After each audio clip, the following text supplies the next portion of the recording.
you've been watching the news, you know the president has consistently claimed that he expects there to be voter fraud in the election. But a newly released study from MIT shows that voter fraud in our country is, quote, exceedingly rare. But in a state that can swing the election like ours, Florida, we wanted to know just how many people have ever been caught gaming the system here in Florida. We appreciate you staying with us for state and local coverage. I'm Patrick Nolan. My colleague Katie LaGrone has been investigating, going through state records to show you what she's found. Vote early, vote by mail, vote in person, just vote. But how often are votes in Florida a crime? You are being charged with voting fraud. Right.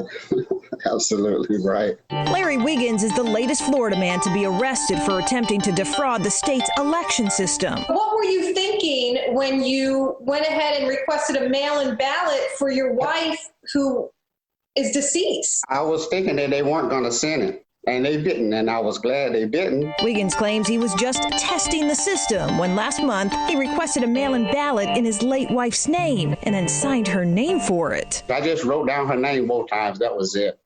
But I wasn't, I didn't think they was going to send it anyway. He's now facing one count of vote-by-mail fraud.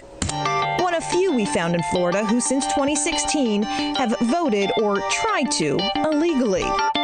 Using court case data from Florida's Office of State Courts, we search for cases involving people charged with voting more than once in an election, and discovered in the past 4 years, the state has charged at least 6 people for casting more than one ballot in any given election. So many people moving in and out of Florida, it seems plausible that there's more. But Tampa-based political analyst Dr. Susan McManus says Florida election leaders have become good at finding voters registered in 2 states. The state also recently joined a national voter registry that helps flag duplicates. Still, getting caught is a third-degree felony and comes with stiff penalties up to 5 years in state prison. In the cases we reviewed, most ended up on probation. At least one dropped completely. Dave Ehrenberg is state attorney in Palm Beach County. Building a case usually requires witnesses, evidence, and willfulness. And so it's not that easy. The real opportunity for fraud does lie before the election itself takes place. And it usually occurs in the registration process. Did you learn your lesson?